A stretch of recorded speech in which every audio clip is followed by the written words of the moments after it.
राधा वल्लभ श्री हरिवंश। राधा वल्लभ श्री हरिवंश। राधा वल्लभ श्री हरिवंश। राधा वल्लभ श्री हरिवंश। वृंदावनेश्वरी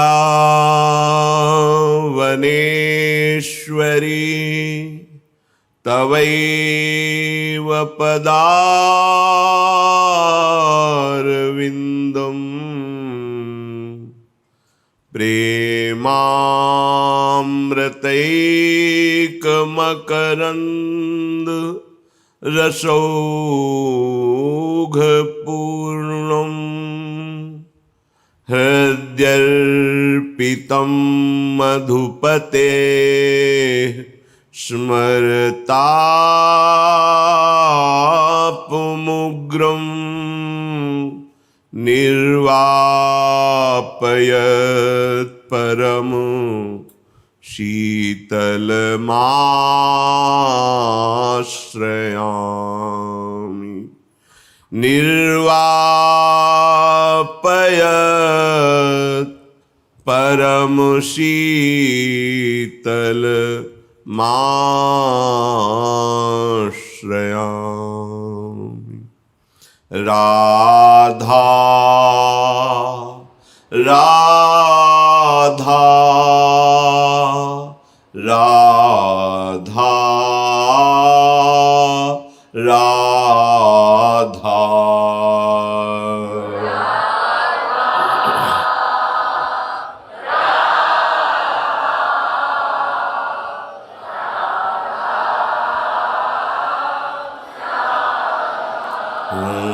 राधा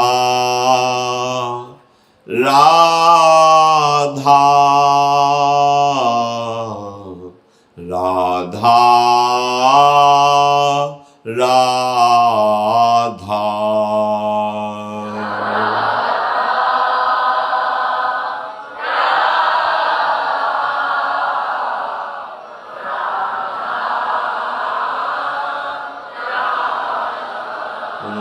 राधा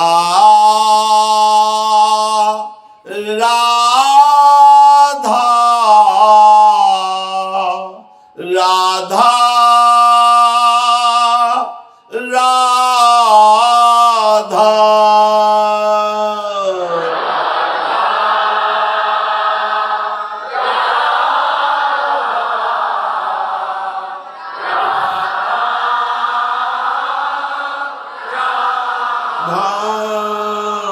राधा राधा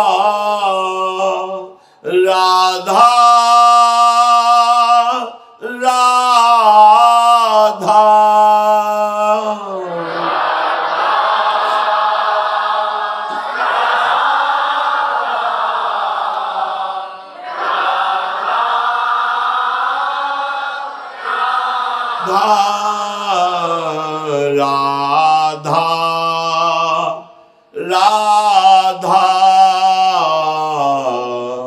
राधा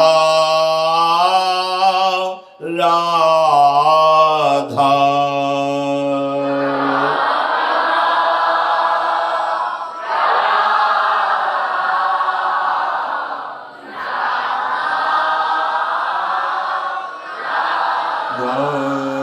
राधा राधा राधा राधा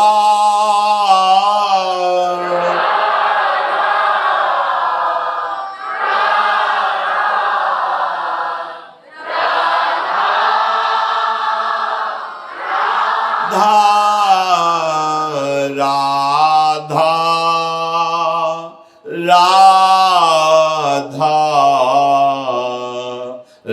राधा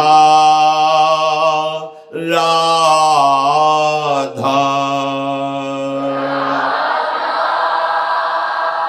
राधा राधा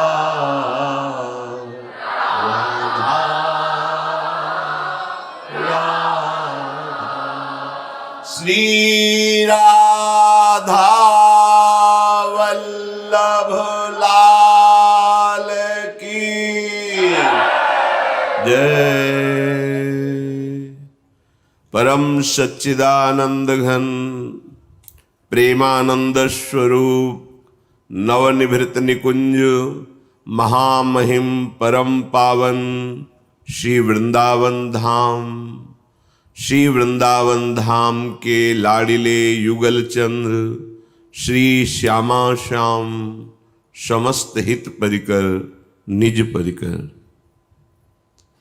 श्री स्वामिनी जी की अहेतुकी कृपा से जितनी श्वासें हैं, यदि इनको हम प्रिया प्रीतम के चरणों में समर्पित भाव से व्यतीत करें तो निश्चित हमारा सर्व मंगल हो जाए, हमारा भूत भी भविष्य भी।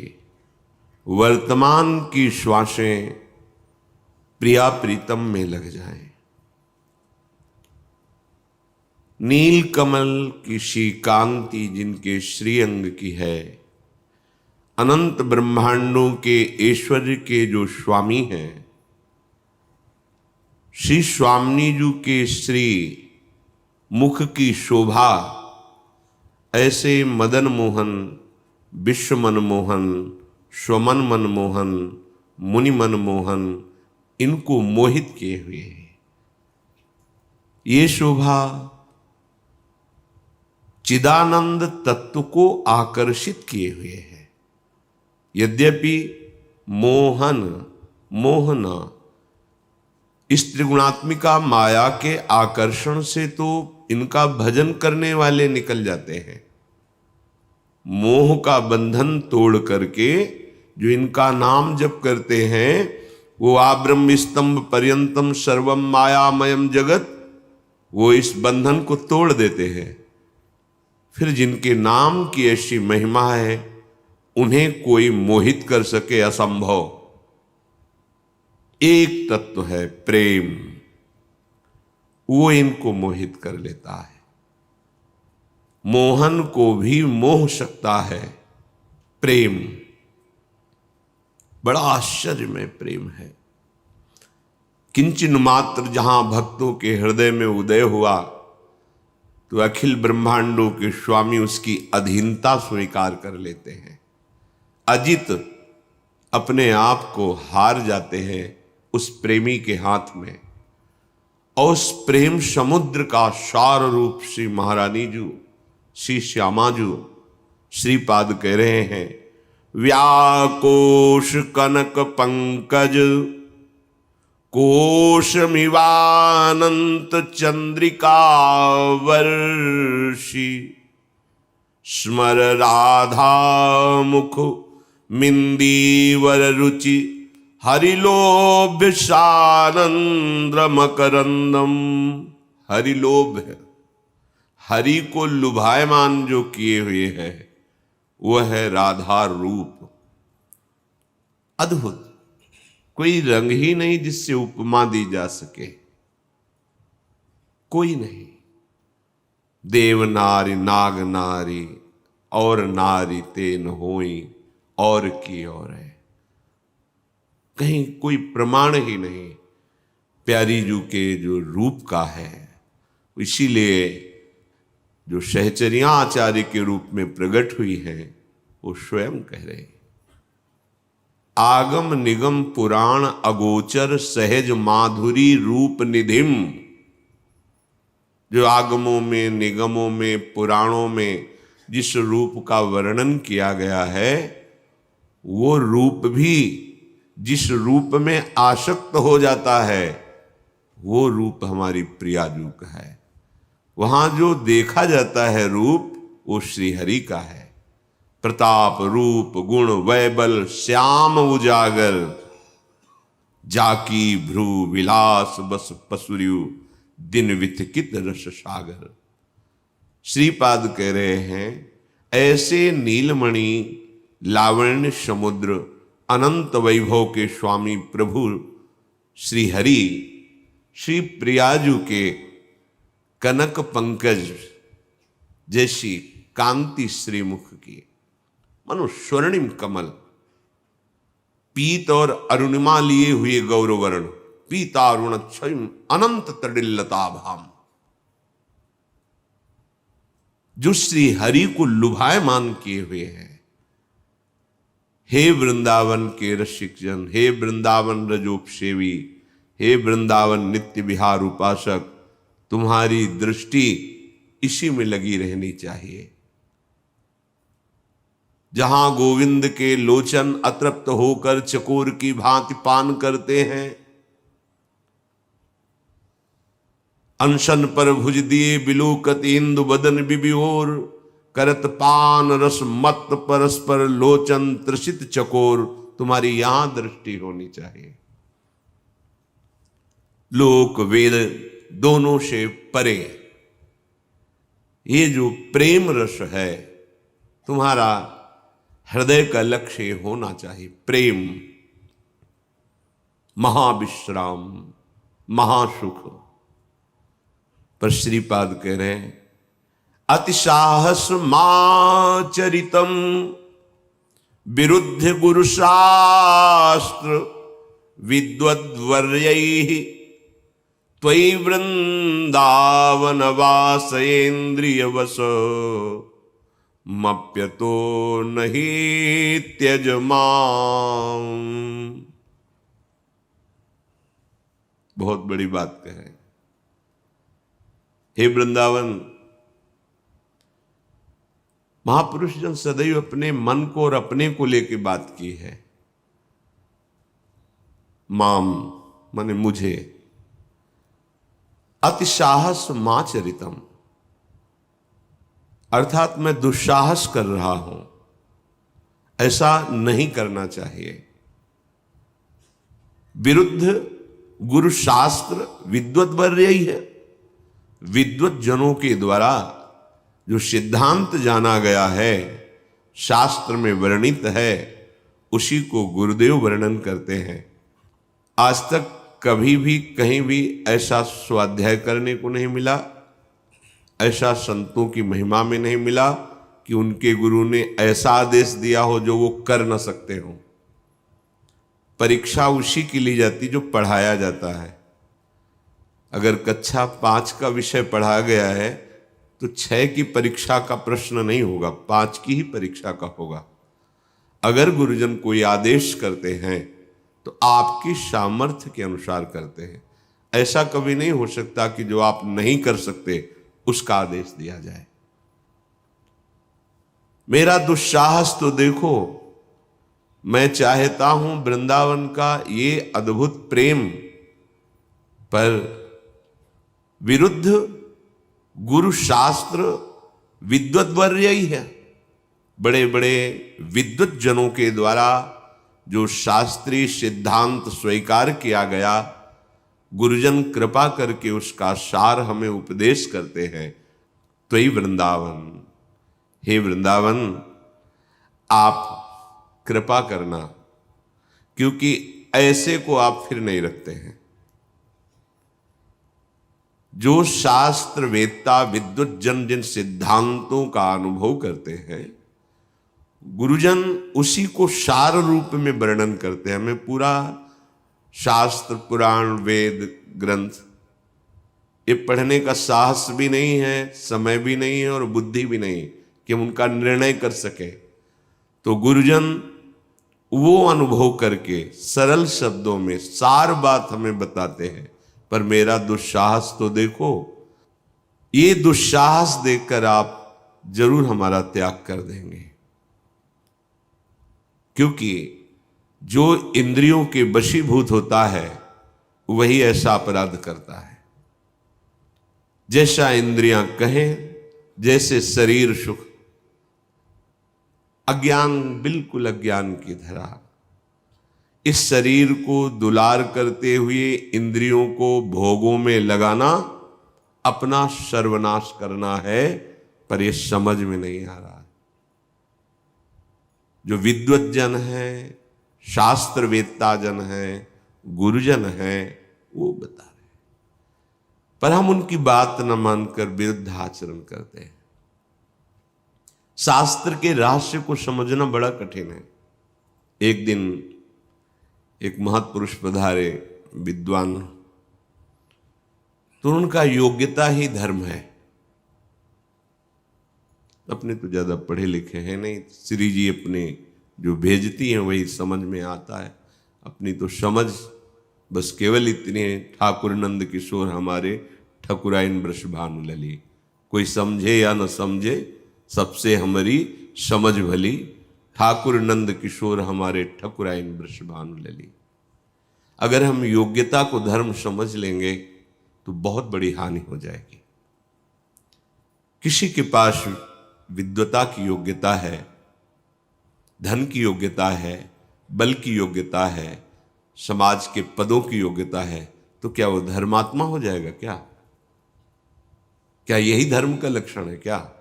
जिसके पास ये योग्यता नहीं है और वो धर्म से चलता है, तो फिर उसे हम अधर्मी कह देंगे क्या? योग्यता का स्वरूप क्या है? धर्म जहां है वही योग्यता है। योग्यता धर्म नहीं है, धर्म ही योग्यता है। अब बड़े जनों के सामने कैसे बोले? धर्म ही योग्यता है। जहां धर्म है वही लोक बंदनी है, वही जगत बंदनी है। योग्यता धर्म नहीं हो सकती। अगर हम योग्यता को ले तो योग्यता धर्म। देखो किस बात में कमी है रावण में? विद्वता की चरम सीमा है। ऐसा स्तोत्र आज तक किसी ने नहीं रचा जैसा भगवान देवाधिदेव महादेव के लिए उसने गायन किया, तांडव स्तोत्र। ज्ञान उसके पास कौन सा ऐसा ज्ञान है? योग्यता कौन सा ऐसा देवता जो सामने हाथ जोड़े न खड़ा हो? भयभीत, बल जहां भुजा ठोक देता है लोक के लोक भयभीत हो जाते हैं। क्या वो धर्मात्मा है? ऐसा योग्य जो लंका जैसी राजधानी में त्रिभुवनपति जैसा बैठा हुआ है, क्या वो धर्मात्मा है? क्या है धर्म उसमें? नहीं, धर्म विभीषण जी में है। इसलिए सबके बंदनी पूजनीय और योग्य विभीषण जी हुए। योग्यता धर्म नहीं है, धर्म ही योग्यता है। धर्म है तो सर्व पूजनी सर्व। भगवान कहते क्षिप्रम भवति धर्मात्मा, बहुत शीघ्र मैं उसे धर्मात्मा बना दे। अब योग्यता आ गई। तीर्थी कुर्वन्ति तीर्थानि, जहां चरण रख दे वो तीर्थ हो जाए। तो शास्त्रों के शब्दों का रहस्य ये गुरु कृपा से समझ में आता है। अगर गुरु कृपा का आश्रय नहीं है तो बड़ी बड़ी चूक हो सकती है। शास्त्र बहुत गुप्त भाव से इशारा करते हैं और उसको समझने के लिए बुद्धि नहीं, कृपा चाहिए। गुरु कृपा, गुरु कृपा से उस शब्द अपना परिचय दे जाता है। मेरा अर्थ ये है, मेरा रहस्य ये है, जासु कृपा। वो कृपा, कृपा का यदि आश्रय नहीं तो शास्त्र के शब्द पढ़ लोगे, शास्त्र का उच्चारण करोगे, पर उसका रहस्य समझ में नहीं आएगा। गुरुदेव कृपा करके उस रहस्य को बता देते हैं। कहां? यही हृदय में। पर हमारा दुस्साहस तो देखो, हम अपने गुरुदेव के विरुद्ध आचरण, विरुद्ध गुरु शास्त्र विद्वत वर्य, हम योग्यता की तरफ दृष्टि न रखें, धर्म की तरफ दृष्टि रखें, भगवत मार्ग की तरफ दृष्टि रखें, वो योग्य हो जाएगा। धर्मात्मा ही योग्य होता है। अगर हम धर्म विरुद्ध आचरण करते हैं, देखो परम धर्म का बार बार वर्णन किया गया है। नाम नाम नाम, ये परम धर्म है। आप जपिए, सब ज्ञान आपको प्राप्त हो जाएगा। हाँ, जरूर आप व्याकरण की व्याख्या नहीं कर सकते। कोई श्लोक पूछे तो उसको आप तोड़ करके उसके शब्दों को आप उसकी व्याख्या नहीं कर सकते, पर उसका भाव क्या है वो आपके हृदय में आ जाएगा। अच्छा, व्याख्या कर ली और भाव नहीं तो बात क्या बनेगी? हरिवंश नाम हीन खीन दीन देखिए सदा, कहा भयो बहुज्ञ होए पुराण वेद पढ़े, कहा भयो किए करम यज्ञ दान देत देत फलन पाए उच्च उच्च देवलोक चढ़े, पर्यो प्रवाह काल के कदापि छूटी है नहीं, व्यासनंद नाम जो प्रतीति सो न रटहि। क्या हुआ? समस्त पुराणों की ज्ञाता हो। क्या हुआ? बहुत यज्ञ आदि पवित्र कर्माचरण किए, उनके फलस्वरूप उच्च उच्च लोकों में जाकर उनका फलों का भोग करके फिर इसी काल प्रवाह में रहोगे। काल प्रवाह से तब तक नहीं छूट सकते जब तक निरंतर भजन नहीं होगा। सार बात समझिए। अगर आप गुरुजनों की आज्ञा के विरुद्ध चलते हैं, बहुत जगह घबराहट पैदा हो जाती है, क्योंकि गुरु की ऐसी महिमा का वर्णन किया गया है, और जब हम उस महिमा का अपनी वासनाओं के लिए प्रयोग करते हैं तब भय लगता है कि जो शास्त्र गुरु की अधीनता का वर्णन करते हैं वो तत्व में स्थित होने के लिए करते हैं, ना कि अपनी छुपी हुई हृदय की वासनाओं का पोषण करने के लिए। कोई शिष्य बना है, कोई समर्पण किए हुए जीवन का, तो हमारे जीवन में जो गुरु कृपा से अनुभव हुआ है वो रंग चढ़े। अगर आस है उससे किसी भी तन की, धन की, किसी भी बात की, तो वो गुरु नहीं है। तब लगी जोगी जगत गुरु, उसे छाप लगाने की जरूरत नहीं है। तब लगी जोगी जगत गुरु, जब लग रहे निराश, और जब आशा मन में भई तो जग गुरु जोगी दास। बड़ी महिमा है गुरु समर्पण की, बड़ी महिमा है। गुरु के प्रति मन वचन कर्म से जो अधीन हो गया, उसके हृदय में गुरु तत्व अपना प्रकाश कर देता, महिमा प्रकाशित कर देता है।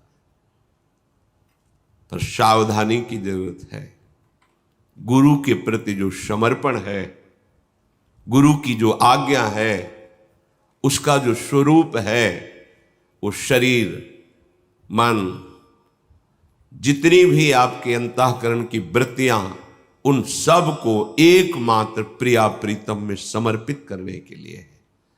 जहां गुरुजनों ने कोई आज्ञा करी, शास्त्र प्रमाणित है, वहां उसके देहाभिमान को गलित करने के लिए, उसके देह भाव को चूर चूर करने के लिए, क्योंकि यही आपके जन्म मरण का हेतु है। यदि इस देहाभिमान को गुरुजनों की कृपा दृष्टि नष्ट न करे तो साधन करने पर भी परमानंद का अनुभव नहीं होता। इसलिए बड़ा समर्पण का, महिमा का वर्णन शास्त्रों में पाया जाता है। अगर तत्ववेत्ता नहीं है, शाब्द ब्रह्म का पारगामी विद्वान और पार ब्रह्म का अनुभूत महापुरुष, तो फिर बड़ी विडंबना हो जाती है। उपासक गुरु वचनों पर ध्यान दे। गुरु वचन ही आपको गुरु तत्व का परिचय करा देंगे। गुरु तत्व ही आपके हृदय में द्वैत का नाश करके गुरु स्वरूप कर देगा। जो गुरु का स्वरूप वही आपका स्वरूप है। केवल बोध प्राप्त करने के लिए ये व्यवहारिक संबंध है, ये व्यवहारिक है। गुरु शिष्य, शिष्य और गुरु दोनों ही ब्रह्म स्वरूप हैं, भगवत स्वरूप हैं। यही अनुभव कराने के लिए गुरु तत्व का आश्रय लिया जाता। वो जो भ्रम हुआ द्वैत का, उसका नाश होता है। भ्रम किससे?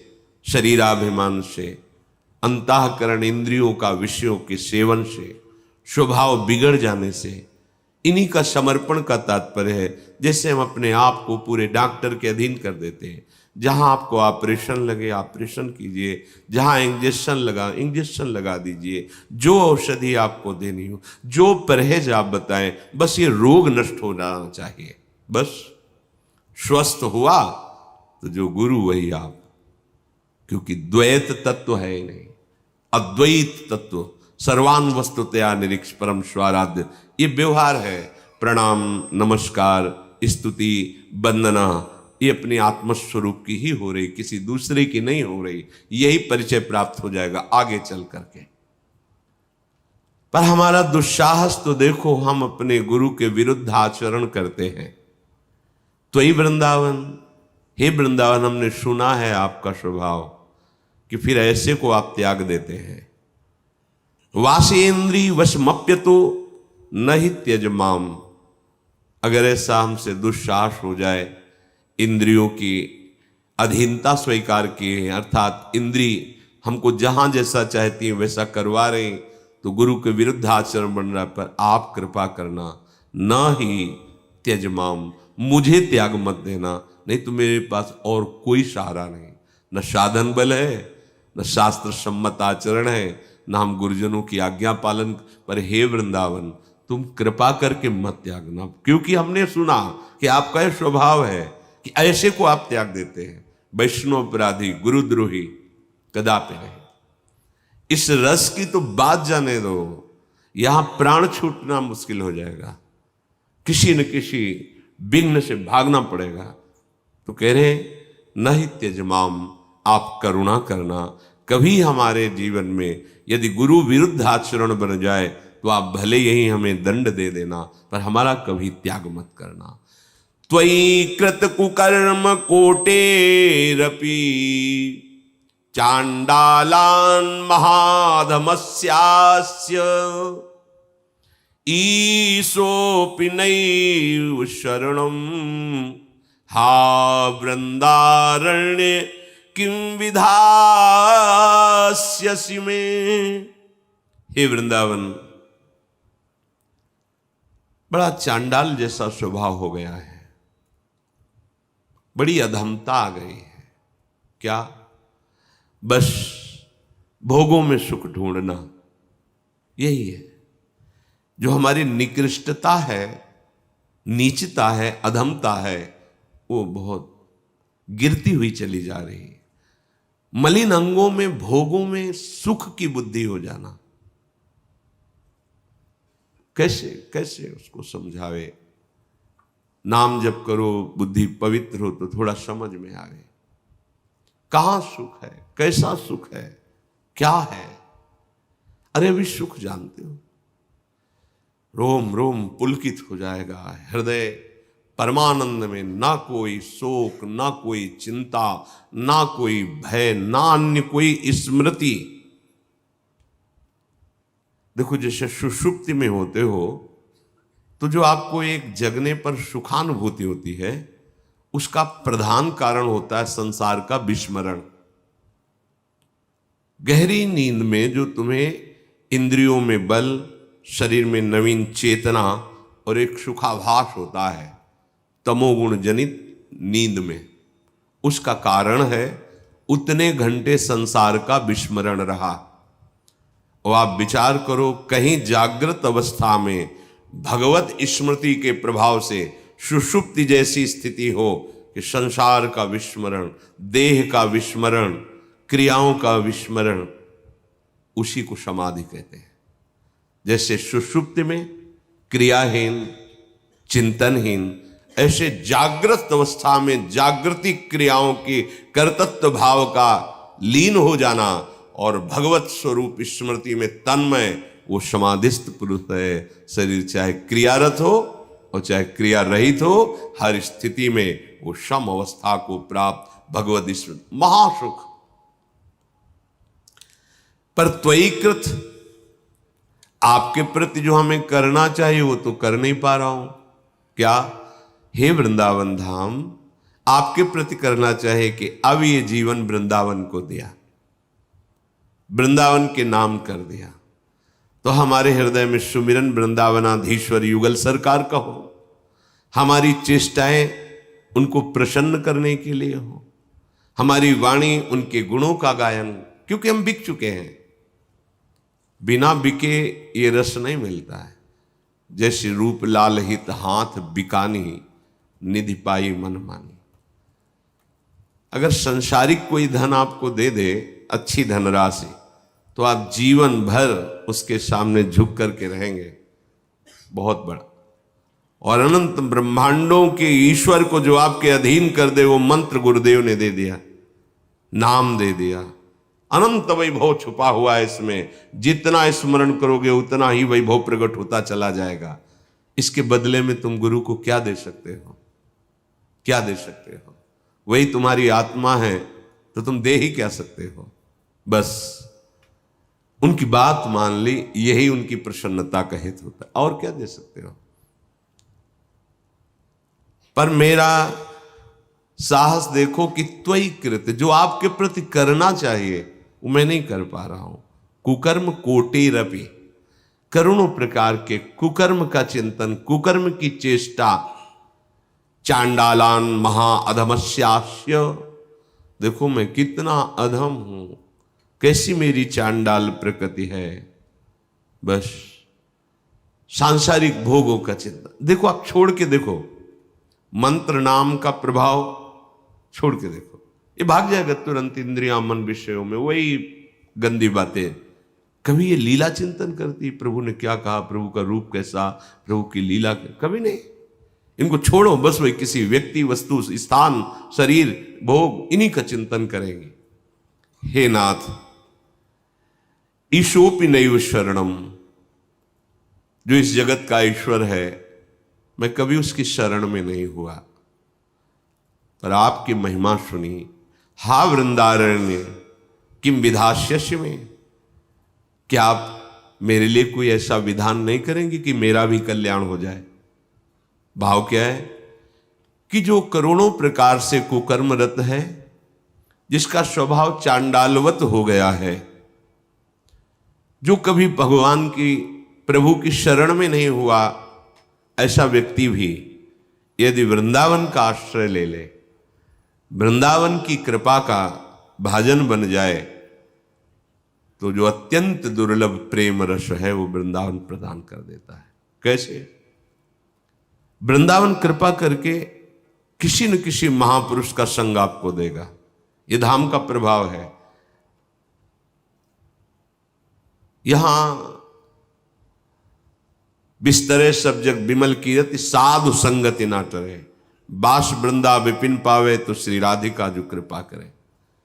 वृंदावन की आप पर कृपा है, आपको स्वीकार कर लिया है, इसका परिचय हमें किसी संत का संग मिल जाए। कौन सा संग होना चाहिए? जो प्रीति सुरंग तरंग में, जो प्रीति की रंग तरंग में डूबा हुआ है। साधु समान सुशीतल जान के संगति की जाए, जिसके वचन से, जिसके दर्शन से हमारा हृदय शीतल होने लगे, जिसके संग बैठने से दोषों से लड़ने की हिम्मत आ जाए, दोषों को दूर करने के मन में विचार दृढ़ हो जाए, उसे ही कहते साधु संग। सर्व संगो पहो ही माम, वो समस्त संगों का त्याग कराकर भगवत रंग भर देता है। बड़ी महिमा है। वृंदावन कृपा कर रहा है, इसका परिचय साधु संग आपको मिल रहा है। साधु संग का रंग चढ़ रहा है, इसका परिचय आपके हृदय में अब लड़ाई शुरू हो गई है। मन विषयों की तरफ भाग रहा है, आप उसको रोककर सतमार्ग में लगाना चाहते, विजय आपकी होगी। आपका साधन बढ़ रहा है, आप में दैन्यता आनी प्रारंभ हो गई, वचन में मृदुता आ गई, शरीर विनय नम्रता बंधन भक्ति से युक्त हो रहा है, तो हृदय द्रवित हो जाएगा। पर हे वृंदावन, अब मुझे केवल आपका ही भरोसा है, आप ही कृपा विधान कर दो, तो आप मेरे को सामर्थ्य प्रदान करें, आप हम पे कृपा करें। तो बड़ी कृपा है कि हमें धाम का दर्शन वास सानिध्य प्राप्त हुआ, हम अपने जीवन को संभाल लें। एक एक क्षण आपका जा रहा है, मृत्यु नजदीक आ रही है, आपको दिखाई नहीं दे रहा प्रमाद स्थिति के कारण। हितधाम में जब थे तो एक पानी विभाग के अधिकारी थे, रिटायर हो गए थे, वो आए। होगा सत्संग सुना, वृंदावन महिमा, वृंदावन के प्रति, श्री जी के प्रति जो। अब मैं आपके सामने आज से नियम लेता हूं, वृंदावन वास करूंगा, पर मैं अभी जाऊंगा और कुछ दिनों बाद आऊंगा। तो ऐसा आभास सा हुआ कि तुम दोबारा नहीं आ पाओगे वृंदावन वास के लिए। तुम छोड़ो, जो भी कार्य हो छोड़ो, अभी पहले रह जाओ, फिर बाद में भले चले जाना। वो अभी तो नहीं रुक सकता, वो तो सुना है और निश्चय किया है, कर लूंगा। और पता नहीं क्यों हमें ऐसा लग रहा है कि आपको अभी रुकना चाहिए कुछ समय तक, फिर बाद में आप जाकर अपना कार्य संभाल लेना, फिर आ जाना वृंदावन। तो उनका वचन देता हूं, मैं आऊंगा वृंदावन, कोई नहीं रोक सकता। उनका निष्ठा में सामर्थ्य होती है। 15 दिन बाद एम्बुलेंस में हितधाम की गेट पे आए, चलकर हम आए उनके दर्शन करने। एक्सीडेंट हो गया ऐसा, तो वो रो के कह रहे थे कि अब तो कभी नहीं आ पाऊंगा, केवल एक बार हमें लगा कि आपके दर्शन कर लूं, इसमें अब कभी और कभी नहीं आ पाए। अगर कहीं प्रभु प्रेरणा कर रहे हैं कि जिसे कई बार हमने देखा है, गुरुजन जिसे पीछे संन्यास मार, अब बंद करो अपनी गाड़ी, बैठ जाओ, नाम कीर्तन करो, 2 घंटे। नहीं महाराज जी बहुत कार्य, नहीं 2 घंटे बाद जाना, 2 घंटे बाद। मान जाओ 2 घंटे में कोई ऐसा प्रारब्ध है जो तुम्हारा नाश करने के लिए तैयार, रुक जाओ, खत्म हो जाएगा, क्योंकि उनका वचन का प्रभाव तुम्हारे प्रारब्ध को मिटा देगा। संतों की, गुरुजनों की बात को पकड़ो। अगर वो कुछ बोल रहे हैं तो उसे प्रमाद में मत लो कि 2 घंटे समय क्यों इधर लगाएं, तब तक तो हम पहुंच जाएंगे। नहीं, वो भावी आपको प्रबल प्रेरित करेगी, आपको परास्त नहीं होना। वचन पकड़ लोगे तो वो आपके प्रारब्ध का परिवर्तन कर देंगे। समझ, ये कृपा का मार्ग है, तुम्हारे तर्क वितर्क का मार्ग नहीं, कृपा का मार्ग है। कभी हमने जीवन में गुरुदेव भगवान की मात्रा को भी व्यर्थ नहीं देखा। अगर वो जो लगा के शब्द बोले हैं, वही शब्द साक्षात जीवन में वैसे विनोद में जो कहा है, वही विनोद में जो कहा है, वही अक्षरशः देखा है, वही अक्षरशः देखा है। उनका मजाक करना, विनोद करना कोई सांसारिक नहीं होता, वो विनोद में भी सत्य वस्तु को ही दर्शाते हैं। इसलिए वृंदावन की कृपा का स्वरूप यह है कि किसी महापुरुष की अधीनता आपके हृदय में आ जाए, उनकी आज्ञा के अनुसार हमारा जीवन हो जाए, तो हम इस आचरणों से युक्त होते हुए भी भगवत प्रेम प्राप्ति के अधिकारी हो जाएंगे।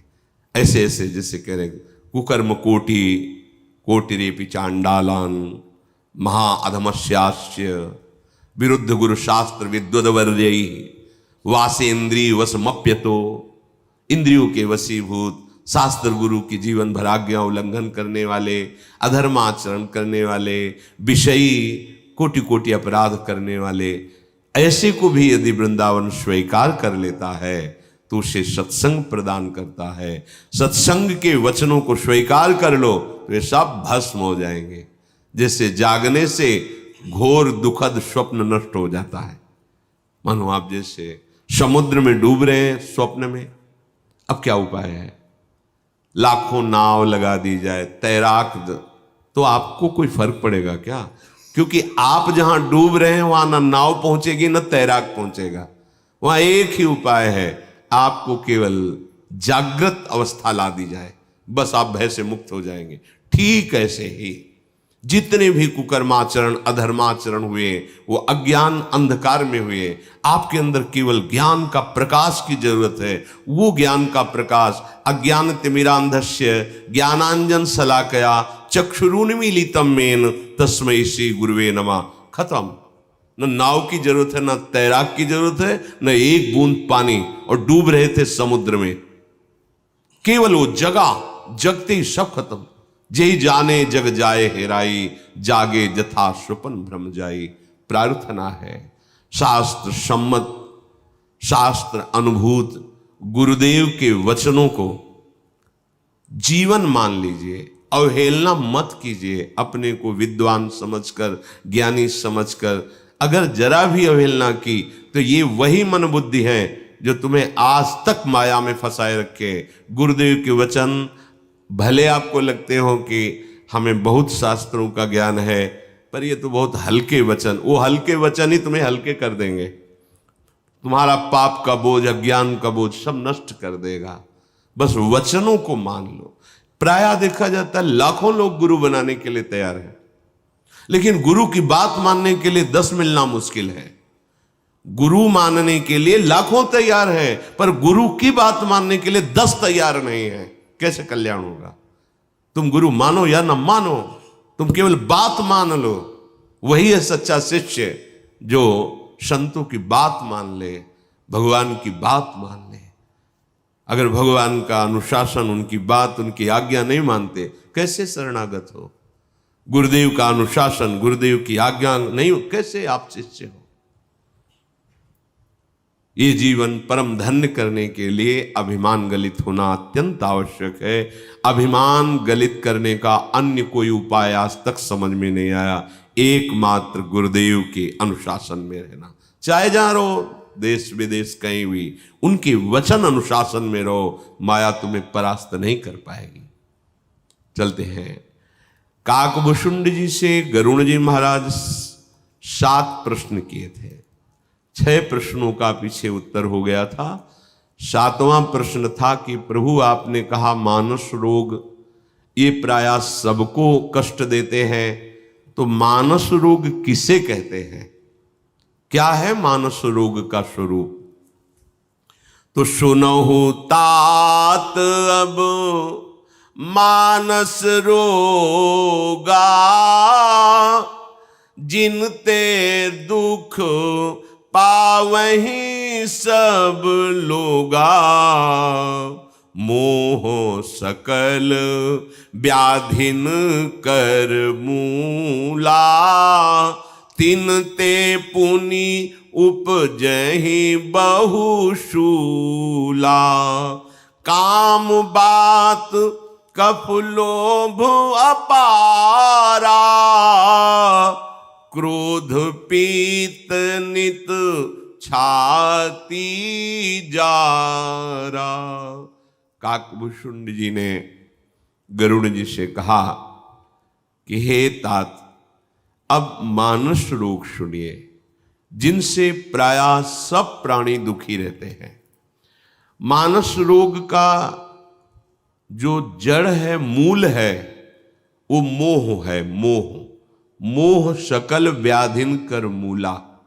अज्ञान, अज्ञान के कारण ही हम अपने शरीर से मोह कर लेते हैं। अज्ञान के कारण शरीर संबंधियों से मोह कर लेते हैं, वस्तुओं से, नाना प्रकार की भोग सामग्रियों से इतना मोह कर लेते हैं कि कोई कोई तो उन वस्तुओं के नष्ट होने पर अपने को ही नष्ट मान लेता है। यहां तक कि वो अपने शरीर और प्राणों को भी नष्ट करने की चेष्टा करता है। हद हो गई अज्ञान की। जन्म के जन्म नष्ट होते चले जा रहे हैं इसी मोह के कारण। मोह सकल व्याधिन कर मूला। ये केवल भगवत चर्चा से दूर होता है, सत्संग से। महामोह महिषेश विशाला, राम कथा कालिका कराला। जैसे महान बलवान महिषासुर का मर्दन केवल भद्रकाली दुर्गा देवी ने ही किया। सब देवता कंपायमान हो रहे थे उसके सामने। आद्या शक्ति ने प्रचंड रूप धारण करके उसका विनाश कर दिया। ऐसे ही ये मोह महिषासुर है और भगवत चर्चा प्रचंड आद्या शक्ति है जो इस महामोह रूपी महिषासुर का नाश करने में समर्थ है। आज तक किसी का भी अगर मोह नाश हुआ है तो सत्संगी जरूर होगा। अगर सत्संग नहीं मिला तो वो मोह त्यागी नहीं हो सकता।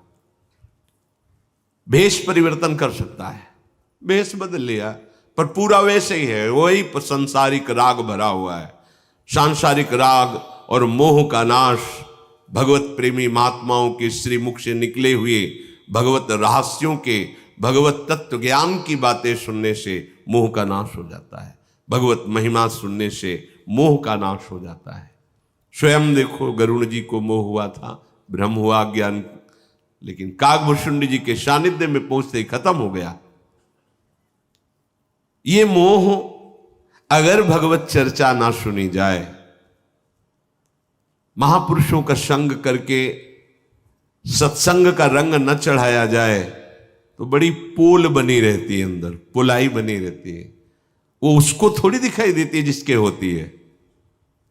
इन दोषों की सबसे बड़ी बात यह है कि जिसके हृदय में अधिकार कर लेते हैं उसको ये समझ में ही नहीं आता कि ये दोष है, नहीं समझ में आता। अगर उससे समझाया जाए कि ये दोष है तो वो उसी पर दोषारोपण कर देगा। वो अपने दोषों को दोष मानना ही नहीं चाहेगा। यही इस रोग का प्रभाव है, मानस रोग का। इसी मोह से समस्त व्याधियां प्रकट होती हैं। जैसे बात रोग हो जाए तो हर जोड़ में दर्द होता है, ये काम बात रोग की तरह है, बड़ा विक्षेप देता है। विषय चुगा जिन चुगे जन चुगत कछुक सुख होए, फिर फांसी ऐसी लगे तेषम दुख न कोई। यह ऐसा बांध लेता है नहीं कोई सुख, पर ऐसा बांध लेता है कि उसकी जहां स्मृति और चिंतन हुआ था तुम पागल हो गए। कोआ मदांधो मदना तो रोवा। जिसके शरीर में बात अपना प्रभाव फैला दे, उठना बैठना किसी भी तरह की चेष्टा करना भारी हो जाता है। हर जोड़ पे वो वायु बिगड़ गई, वो भयानक दर्द देती है। ऐसे मन बुद्धि चित्त हम सब विक्षिप्त हो जाता है कामी पुरुष का। और ये लोभ कफ की तरह बढ़ता है। जैसे कफ बढ़ जाए, घुरघुराहट, श्वास लेने में परेशानी, बड़ा कष्ट, ऐसे लोभ जब बढ़ जाता है, ये एक एक श्वास बड़ी कष्ट में व्यतीत होती है। ये कफ की तरह बढ़ जाता है। और क्रोध जब पित्त बढ़ता है तो छाती जलती है, खट्टी डकारें आती है, स्वाद बिगड़ जाता है जबान। जब क्रोध आती है तो छाती जलती है, जबान बिगड़ जाती है, गाली गलौज, गंदी बातें, ऐसी जो हृदय को जला दे, ऐसी बातें शुरू। और अगर तीनों एक साथ उपज जाए तो सन्निपात हो जाए, कफ बात पित्त तीनों बढ़ जाए तो मृत्यु दशा आ जाती है, भयंकर कष्ट। सोचो उस हृदय की क्या दशा होगी जिसके हृदय में काम क्रोध लोभ तीनों बढ़े हुए हैं। कहाँ रहता है वो? चाहे जहां रह रहा हो उसकी स्थिति नारकी ही होती है। त्रिविधम नरकस्येदम द्वारम नाशनमात्मना कामः क्रोधा तथा लोभा तस्मादेत्रयम् त्यजेत। और इन तीनों का कारण शरीर मोह, शरीर संबंध मोह। ये मोह ही अज्ञान ही है। देहाभिमान में ही काम वास करता है, देहाभिमान में ही क्रोध वास करता है, देहाभिमान में ही लोभ वास करता है। क्रोध और लोभ की स्वयं सत्ता नहीं, ये काम से ही प्रकट हुआ है। जैसे देहाभिमान से काम होता है, ऐसे काम की आपूर्ति में क्रोध होता है और काम की पूर्ति में लोभ होता है। क्रोध और लोभ की स्वयं की सत्ता नहीं। कामा संजायते क्रोधा। जहां काम की आपूर्ति प्रतिकूल व्यवहार हुआ, क्रोध आ जाएगा। काम की पूर्ति तो और भोगने का लोभ आ जाएगा, और एकत्रित करने का लोभ आ जाएगा, संग्रह करने का आ जाएगा। ये बड़ा भारी बंधन है। प्रीति करही जो तीनिउ भाई, उपजई सन्य पात दुखदाई। विषय मनोरथ दुर्गम नाना, ते सब शूल नाम को जाना।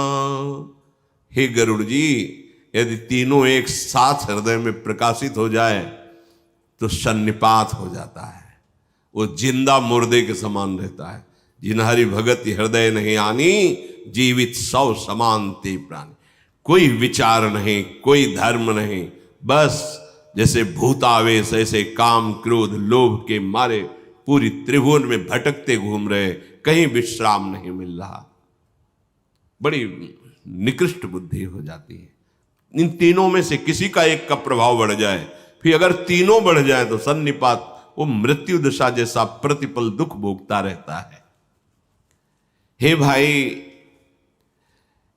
इन तीनों से बड़ा शूलप्रद कष्ट देने वाली विषय मनोरथ रूपी धारा निकलती रहती। काम क्रोध लोभ, ये तीनों ऐसे महान दुख देने वाले हैं। लेकिन इनका मूल क्या है? अज्ञान, अविद्या। माया, ये रहते कहाँ हैं? अहंकार में। ये अहंकार में ही रहते हैं। साधु समागम से सबसे पहले इसी अहंकार का नाश होता है। देखो, साधु संग में आपको कभी बड़ाई नहीं मिलेगी, सच्ची बात समझना। जहां सत्य मार्ग है वह आपकी कभी प्रशंसा नहीं हो सकती। जैसे आप जिन संतों के आश्रित कितनी भी सेवा कर डालो, कितने भी सच्चे भाव से चलो, तुम्हें डांट ही लगेगी। ऐसे भाई क्यों डांट लगेगी जब हम कोई गलती नहीं कर रहे? तो यही गलती है, तुम सहो, अहम तुम्हारा चूर होना चाहिए, क्योंकि हमें निर्मल करके प्रिया प्रीतम के समीप पहुंचाना है। अगर सेवा का भी अहम होगा तो तुम्हारे अंदर आ जाएगा, वो छोटा कण भी नहीं रहने देंगे। जैसे मटकी में एक छोटा सा कण मजबूत रह जाए रज का, वहीं से मटकी टूट जाएगी, वहीं से फूट जाएगी, वहीं छेद हो जाएगा। गुरुजन बड़े कृपालु हैं, वो इतना भी अहंकार नहीं रहने देते। जहां सत्य मार्ग का आश्रय लेने वाले पथिक जन हैं, वहां कभी बड़ाई नहीं है, अपने जनों की कभी बड़ाई नहीं होती, कभी नहीं। बहुत विचित्र महापुरुषों की दृष्टि होती है, उसको कोई नष्ट नहीं कर पाता। गुरुदेव की सेवा सच्ची कहते हैं, सब ज्ञान विज्ञान एक कोने में रखा रहता है, वो हम पुष्ट होता रहता है, लेकिन बलिहारी गुरु चरणारविंद की एक छोटा सा भी किनका उसका भी उनको पहाड़ जैसा दिखाई देता है। और जैसे देवराज इंद्र वज्र के पहाड़ प्रहार से पहाड़ को चूर करते हैं, ऐसे गुरुदेव की सूक्ष्म दृष्टि वो अपनी वाणी से, वो अपने आदेश से उस अहंकार का सर्वनाश कर देते हैं। अगर गुरु कृपा ना हो तो इस अहंकार का नाश कभी नहीं हो सकता, ये गुरु कृपा से ही होता है। अहंकार में ही ये काम क्रोध और लोभ वास करते हैं। काम क्रोध लोभ ये ऐसे शूलप्रद है कि मृत्यु जैसा जीवन हो जाता है, मृत्यु जैसा जीवन, ना कोई उत्साह ना कोई सुख, बस विषाद, कलह, अशांति, चिंता, दुख यही घेर लेते हैं। ये मानस रोग है। हे गरुण जी, ममता दादु कंडु ईर्षाई, हर्ष विषाद गरह बहुताई, पर सुख देखी जरनी सोई छई, कुष्ठ दुष्टता मन कुटिलई। ये ममता दाद की तरह, जैसे दाद खुजली फिर बाद में बहुत जलन करती हो, फबकती जाती है। ये ममता जो शरीर में, शरीर संबंधियों में, भोगों में है, ये बहुत दुख देती है, बहुत दुख देती है, अंदर से पूरा खोखला कर देती है। बस एक ही चिंतन रह जाता है, मेरा बेटा, मेरी बेटी, मेरा बहू, मेरा परिवार, बस इतना। और मेरा मेरा करते चला गया, फिर अगला जन्म फिर मेरा मेरा मेरा, फिर चला गया। ऐसे अनंत बार धोखे खाते जा रहे, फिर भी समझ नहीं पा रहे या मेरा क्या है। जब किसी की भी शव यात्रा निकलती है तो सब कहते हैं राम नाम सत्य है। कितना बड़ा ज्ञान इनको आ रहा है। सत्य है राम नाम, सत्य बोलो मुक्ति। इसको पकड़ क्यों नहीं लेते? राम नाम सत्य है, उस सत्य को पकड़ लो। यहां जैसे अपने यहाँ गोविंद नाम सत्य है, कृष्ण नाम, ऐसे बोलते हैं। अपने राधा वल्लभ श्री हरिवंशी वृंदावन श्री वंचन, सत्य को तुम जानते हो फिर भी तुम पकड़ नहीं रहे हो।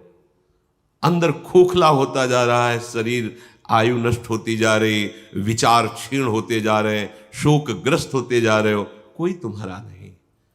पर ऐसी अविद्या छाई हुई, ऐसा ज्ञान छाया हुआ है कि जो अपने श्री हरि है उनकी तरफ सोच ही नहीं जा रही।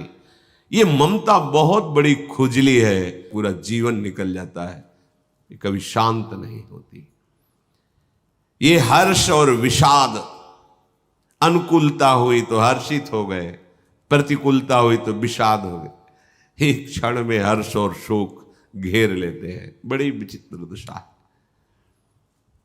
नई गाड़ी ली तो मारो नारियल फोड़ना हो, अरे बड़े उत्साह। तीन चार घंटे बाद ही सूचना आई, वो ढूढ़ी घाट की तरफ जा रहे थे, वो गाड़ी खाई में गिरी। राधेश, एक ही लड़का था, राधेश, महाशोक। हे क्या हर्ष, ये हर श्याम का शोक, ये द्वंद्व के अंतर्गत है। आनंद प्रसन्नता प्राप्त करने के लिए एकमात्र श्री हरि से ममता करो। एक अहमता ममता ये जग में है दुखदाई, ये जब श्री जी की ओर लगे तब होत परम सुखदाई। इसी विचार ने नहीं रहने दिया संसार में, इसी विचार ने। वो पूर्व जन्म का कोई संस्कार, कोई कृपा थी, जहाँ स्कूल से आते बस्ता टांगते बस ये विचार चलने शुरू हो जाता है, माया मरेगी, पिता भी जाएंगे, कौन यहाँ शाश्वत क्या है, तो सब जाना है। कोई एक तो ऐसा होना चाहिए जिससे हम प्यार करें, और वो बस इसी विचार में बस अंदर से ऐसी आग पैदा। नहीं, संत जन आते थे, कीर्तन करवाते थे, वही पता था वहाँ प्राय श्री राम जय जय राम में से सन्यासी जन तो एकांत में बैठकर बस नाम, बस फिर ऐसा लगने, यही मित्र है। गुरु कृपा से बचपन से नाम का, और वही साधन है, वही साध्य है, वही प्रारंभ है, वही मध्य है, वही विश्राम है। नाम ही इस ममता को, इस आसक्ति को, काम क्रोध लोभ मोह मद, इन सब पर शासन करने के लिए समर्थ है नाम। ये कभी विश्राम नहीं मिलता, कभी विश्राम, हालत खराब हो जाती। जैसे देखो ना, तो हालत खराब लगती। देखो क्या दुर्दशा है जीव की, फिर भी वो प्रभु की याद नहीं कर रहा है। जिनकी याद ही उसको, हरि स्मृति सर्व विपद विमोक्षणम, हरि स्मरण मात्र से सारी विपत्तियां नष्ट हो जाती है। सुखी मीन जिम नीर अगाधा, कैसा अगाध जल में जैसे मछली किलोले करती है, ऐसे जीव परमानंद में मगन हो जाता है। तिमि हरि शरण न एको बाधा, एक भी बाधा उसे परास्त नहीं, पर समझ में नहीं आ रहा। हे गरुण जी, ये हर्ष विषाद, जैसे गले में रोग हो जाए ना, हर समय गला दबा रहे, ऐसे दबाए रहते हैं गला। कभी हर्ष क्षणे रुष्टा क्षणे तुष्टा, रुष्टा तुष्टा क्षणे, जरा सा अनुकूल हुई नाच पड़े, जरा सा प्रतिकूल हुई मोहिल गाय बैठे, जरा सा हानि हो गई, अब जिए तो कैसे जिए, अब क्या है, सब नष्ट हो गया। बस फसल नष्ट हो गई, व्यापार में घाटा हो गया, पढ़ाई में फेल हो गए, ऐसी मानसिकता बन जाए। अब कैसे, हाँ बस यही जीवन था। अरे हम अविनाशी के बच्चा हैं, हम प्रयास करेंगे, हर जगह सफलता प्रयास करने से ही प्राप्त होती है। आप उदास क्यों हो गए? उत्साह संपन्न मदीर्घ सूत्रम क्रिया विधिज्ञम व्यसने सुशक्तम सूरम कृतज्ञम दृढ़ सौहृदं च लक्ष्मी स्वयं याति निवास हेतु। उत्साह संपन्न, ठीक है इस बार फेल हो गया हूं, प्रयास करूंगा, इस बार हमारी फसल नष्ट हो गई, प्रयास करूंगा। मरना, शरीर नष्ट कर देना, विषाद में बैठ जाना, ये कोई स्थायी उपाय है क्या? शरीर छोड़ोगे तो क्या तुम मुक्त हो जाओगे क्या? फिर कोई शरीर मिल जाएगा, गंदा शरीर मिल जाएगा? बिल्कुल नहीं। सावधान। ये हर्ष विषाद, ये अनुकूलता प्रतिकूलता, ये विपत्ति संपत्ति, ये हर समय गला दबाए रहते हैं। इनके पंजे से निकलना है तो इसी गले पे राधा राधा राधा चलाओ, राधा राधा राधा, ये छोड़ के भाग जाएंगे। राधा नाम का गला दबा सके इतनी सामर्थ्य किसी में नहीं है। दूसरे को सुखी देखकर हृदय में एक जलन होती है, ये भी मानसिक रोग है। पराये सुख को देखकर जो जलन होती है, ये क्षयी रोग है, तुम्हें नष्ट कर देगा। क्षयी तुम्हें नष्ट कर। दूसरों के सुख को देखकर जो डाह पैदा होती, जलन होती, समझ लेना तुम्हारे पतन का समय आ गया है। बहुत जल्दी प्रार्थना करके इस भाव को हटाइए। किसी भी तरह से किसी की उन्नति देखकर जो हृदय में जलन होती है, वो क्षयी रोग है, तुम्हारा नाश कर देगी। और कुटिलता, दुष्ट भाव, बोले कोढ़ है, कोढ़ जैसे पूरे शरीर में कोढ़ हो जाए, जीवन भर दुर्गंध और पीड़ा से मरते रहोगे। ऐसे ही दूसरे को फंसाकर उसकी किसी भी तरह से हानि करना, बड़ी चालबाजियां संसार में होती है, बड़ी चालबाजी। बोले ये कोढ़ जैसा रोग है कुटिलता दुष्टता, जीवन भर एक चेष्टा तुम्हें जलाती रहेगी। दूसरे को फंसाकर नष्ट करने की बात, नीचा दिखाने की बात, वो तुम्हारे को जीवन भर नष्ट कर देगी, कष्ट देती रहेगी। अहंकार अति दुखद डमरुआ, दंभ कपट मद मान नेहरुआ। तृष्णा उदर वृद्धि अति भारी, त्रिविध ईसना तरुण तिजारी। ये अहंकार एक गठिया रोग है, चलने नहीं देगा एक कदम भी, ऐसा बढ़ जाता है। गठिया रोग बढ़ जाए ना, चलना मुश्किल, न परमार्थ में चल सकते हो न स्वार्थ में चल सकते हो। जब अहंकार बढ़ता है तो जीव नष्ट हो जाता है, दूसरा उपाय नहीं होता। देखा है, ये कुछ ऐसे दृश्य देखे जाते हैं, बहुत विचित्र। ये मानस रोग है, सबके हैं। कोई भजन करने वाला इनको मिटाता है। सदगुरु वैद्य बचन विश्वासा, संयम या न विषय के आशा। ये गठिया रोग है, अहंकार एक कदम आगे नहीं चलने देगा। बहुत बहुत नचनी नाच नचाए हैं और वो समझ नहीं पा रहा, वो समझ रहा मैं अपनी इच्छा से नाच रहा हूं। तृष्णा उदर बुद्धि अति भारी। जो तृष्णा है, भोगे हुए भोगों को बार बार भोगने की इच्छा, ये उदर वृद्धि रोग, जलोदर रोग है। पेट बढ़ता जाता है।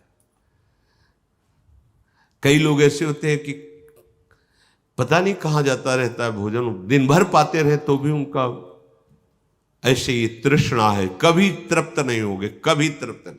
मन सिखाता है एक बार खा ले, एक बार देख ले, एक बार भोग ले, एक बार सुन, भोग लिया नहीं, इस बार ऐसे भोगे, ऐसे देखें, ऐसे पाले, पूरे जीवन निकल जाता है। आसक्ति और बढ़ती चली जाती है, तृष्णा और बढ़ती चली जाती है, कभी तृप्ति नहीं। अरे समझ जादू का तमाशा जैसे तुझे फंसा ले, ऐसी तृष्णा तुम्हें फंसा रही है कुछ नहीं, फंसते चले जाओ, फंसते चले जाओ। दंभ, कपट और मद, ये नसों के रोग हैं। दंभ, ये बनावटीपन, सम्मान पाने के लिए, अर्थ पाने के लिए, वाहवाही के लिए ये बढ़ जाता है। ये रोग दंभ बढ़ जाता है। अगर भक्ति को संभाला ना जाए तो रोगी हो जाती है। दंभ, कपट, पाखंड, ये रोग उसको हो जाता है। वो फिर हरि को प्राप्त कराने की सामर्थ्य नहीं रखती वो भक्ति, ये दंभ बढ़ जाता है। बिन विवेक वैराग्य भक्ति बिन सत्य ने एको मानो, भगवत विमुख कपट चतुराई सो पाखंड ही जानो। विवेक वैराग्य और भक्ति के बिना, प्रेम के बिना वो सब दिखावा मात्र रह जाता है। कुछ भी दिखावा नहीं होना चाहिए। असलियत में आप नाम जप करो, माला ले, कोई कुछ बोले कोई परेशानी नहीं। असलियत में भगवत चिंतन से, भगवत भाव से अश्रु प्रवाह हो रहा, कोई बात नहीं। असलियत में आप जैसे स्वाभाविक बैठे, कोई भी बनावटी नहीं होना चाहिए। 4 लोग दर्शन के लिए आ गए, उसका बनावटी स्वरूप करना की ऐसा, या किसी भी कोई भी बनावटी किया तो भक्ति बीमार हो जाएगी। दंभ का रोग, पाखंड का रोग लग जाएगा। और ये नसों का रोग है, जल्दी पहचान में नहीं आता। ये ऊपरी रोग नहीं है, ये आंतरिक रोग है।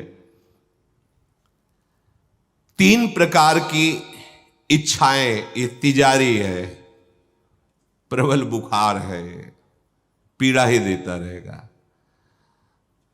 कंचन कामिनी कीर्ति, पुत्रैषणा, वित्तैषणा और लोकैषणा, मान। भगवान की माया की प्रबल 3 खाइयां हैं। कोई बिरला इन तीनों खाइयों को पार करता है, ना किसी न किसी में गिर जाता है, फिसल जाता है। बिरला वही होता है जिसको मन वचन कर्म से केवल भगवान का भरोसा है, वो पार कर जाएगा। कंचन कामिनी कीर्ति, ये ऐसी खाई है कि प्रायः गिरना ही होता है, बच वही सकता है जिसकी रखवाली भगवान करते हैं। करो सदा तिनके रखवारी, इसीलिए हरि शरणम, भगवान की शरणागति ही बचाती है। जुग विधि ज्वर मत्सर विवेका, कहाँ लगी कहों कुरोग अनेका। एक व्याधि बस नर मरहि, ये असाधि बहु व्याधि। पीड़हि संतत जीव कहूं, सो कि मिला है समाधि। हे गरुण जी, मत्सर और अविवेक ये भारी ऐसे बुखार है, उठने नहीं देंगे, गिरा के दो। परमार्थ में चलने की तो बात जाने दो, साहस भी नहीं बन पाएगा परमार्थ में चलने। ये मेरे से आगे बढ़ा जा रहा है, क्या करूं, कैसे इसको गिरा दूं? ये अविवेक उसका नाश कर देगा। अनेक मानसिक रोग ऐसे हैं जिनको मैं कहां तक वर्णन करूं। गरुण जी महाराज, एक रोग मानसिक हो जाए तो मार दे, फिर ये तो बहुत से असाध्य रोग हैं जो निरंतर जलाते रहते हैं। ऐसी दशा में वो शांति समाधि को कैसे प्राप्त हो सकता है? नेम धर्म आचार तप ज्ञान यज्ञ जप दान, भेषज पुनि कोटिन नहीं, रोग जाहि हरि जान। हे हरिवाहन, कुछ औषधियां हैं, नियम, धर्म आचरण, तपस्या, ज्ञान यज्ञ, मंत्रानुष्ठान, दान, ये बहुत सी औषधियां हैं, पर इनसे जड़ से रोग नष्ट नहीं होता। दबता है फिर बढ़ जाता है। इसलिए सारा जगत इन रोगों से ग्रसित है।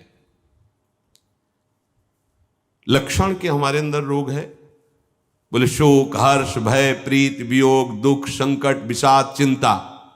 देखो, ये रोग के लक्षण हैं, मानसिक रोग के लक्षण। मैंने से थोड़े शब्दों में इनका वर्णन किया है। ये है सबके। मानस रोग कछुक में गाए, हैं सबके लख बिरले पाए। जब आप सत्संग करेंगे, नाम जप करेंगे तो ये दिखाई देने लगेंगे। साधक आके प्रश्न करते हैं, अब तो पहले ऐसा विकार नहीं था, अब तो बहुत विकार दिखाई दे रहे हैं, क्योंकि अब दृष्टि आपकी उन पर पड़ी है। अभी तक तो उनके अधीन होकर आप वैसी चेष्टा करते रहे, आप जान ही नहीं पाए थे। अब भजन का बल बढ़ा है, सत्संग से विवेक बढ़ा है, तो आप समझ पा रहे हैं कि आपके हृदय में कौन कौन से दोष कितनी मात्रा में प्रभाव दिखा रहे हैं। ये पाप कराने वाले सारे रोग मानसिक, ये इन साधनों से थोड़ा क्षीण तो होते हैं, पर इनकी जड़ नष्ट नहीं होती। अगर विषय कुपथ्य मिल जाए तो ये रोग फौरन बढ़ करके अपना प्रभाव दिखा दे। जैसे साधन कर रहे हो, 10-20 वर्ष हो गए हैं साधन करते, और कुसंग कुछ मिनट का हो जाए, ये आपका पतन करा देंगे। बहुत सावधानी की जरूरत, बहुत सावधानी की। ये मुनियों के हृदय में भी अपना प्रभाव दिखा दे। मुनि हृदय का नर बापरे, बेचारे विषयी पुरुषों की तो बात क्या। तो गरुण जी ने कहा कोई तो उपाय होगा जिससे जड़ से मानस रोगों को नाश किया जा सके। बोले हाँ, उपाय है। पहली बात, राम कृपा नासहि सब रोगा, जो यही भांति बने संजोगा। ये रोग नाश का संयोग भगवान की कृपा से ही बनता है। क्या? अगर भगवान की कृपा से ऐसा संयोग बन जाए तो जड़ से मानस रोग नष्ट हो जाए। सद्गुरु वैद्य बचन विश्वासा, संयम यह न विषय के आशा, राम भगति संजीवन मूरी, अनुपान श्रद्धामति पूरी। गरुण जी महाराज, यदि ऐसा संयोग भगवान की कृपा से बन जाए तो जड़ से मानस रोग नष्ट हो जाए। कैसा? भगवान की कृपा से सदगुरु रूपी वैद्य मिल जाए, सदगुरु का वर्ण, मानस रोग। इसीलिए हाथ उठा के कहते हैं, सब साधन करने पर भी इस अहंकार को समझ ही नहीं पाया जाता कि ये कैसे नष्ट होगा। ऐसा लगता ही नहीं कि मेरे अंदर अहंकार है। जब गुरु दृष्टि पड़ती है, और जैसे दर्पण दिखाया जाए तब अपनी सुंदरता का पता चलता है, वैसे तो अपने सब मानते हैं कि हम बहुत सुंदर हैं, लेकिन जब दर्पण तब पता चलता है कि नहीं, इतने दाग भी हैं। जब गुरु कृपा दृष्टि होती तब लगता है अरे जिसको हम समझ रहे थे मारा गया वो तो अभी पूरा का पूरा बना हुआ है, वो केवल गुरु कृपा दृष्टि से। इसीलिए चाहे शिव विरंच सम होई, गुरु बिनु भवनिधि तरे न कोई। पहली भगवत कृपा सदगुरु का मिलना, दूसरी भगवत कृपा सदगुरु के वचन रूपी औषधि पे विश्वास। सदगुरु रूपी वैद्य क्या औषधि देते हैं? उपदेश रूपी उनके जो वचन है उन पर दृढ़ विश्वास, ऐसा विश्वास कि आप कहें सतबार महेशु तजौन नारद कर उपदेशु। पार्वती जी कह रहे कि भगवान आराध्य देव शंकर भी आकर 100 बार कहे तो भी अपने गुरुदेव नारद के वचनों को मैं कभी नहीं तोड़ सकती। आप कहें सतबार महेशु। सदगुरु रूपी वैद्य भगवान की कृपा से मिल जाए, उनके उपदेश रूपी वचनों पर विश्वास हो जाए, ये औषधि है। और परहेज, उनकी आज्ञा के विरुद्ध कभी भी कोई आचरण न हो, विषयी आचरण, ये परहेज है। और रघुपति भगति सजीवन मूरी, भगवान श्री हरि के चरणारविंद की भक्ति रूपी ये संजीवनी जड़ी है।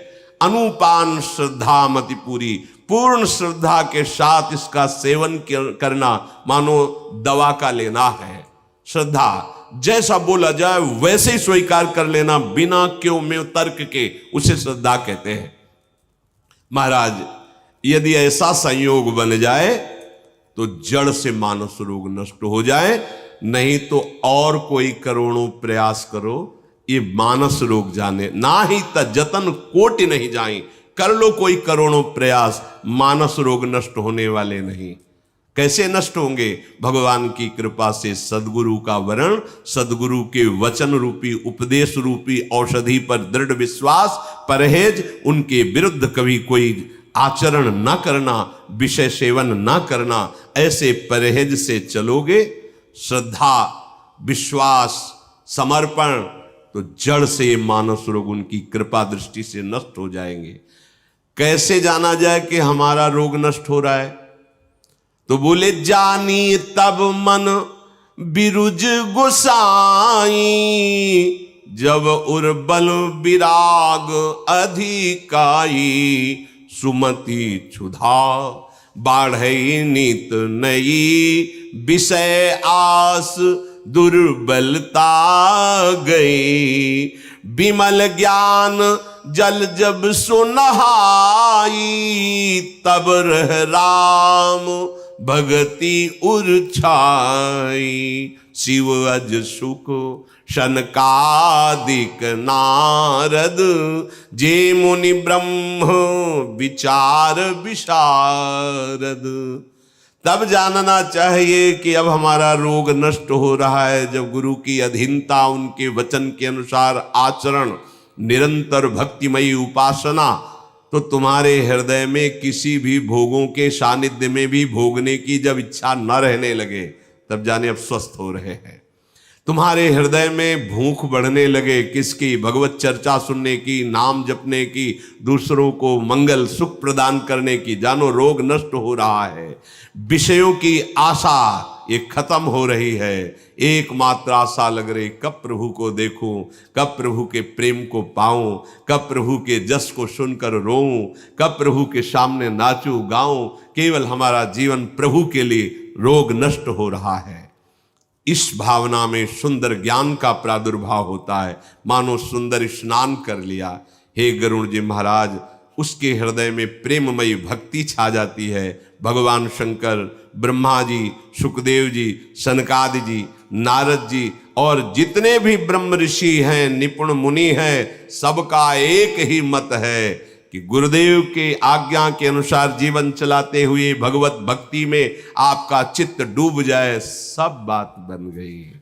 अगर प्रभु की भक्ति नहीं, प्रभु का भजन नहीं, फिर जीवन का ये जो दुर्दशा स्वरूप है, भय शोक संताप कष्ट जन्म मरण दुर्गति, ये नहीं मिटेगी। और इसी को मिटाने के लिए मनुष्य शरीर है, बड़ा बढ़िया संयोग बना है। भजन भजन जीवन का सार, निरंतर नाम रटन। शेष चर्चा आगे। श्री राधा।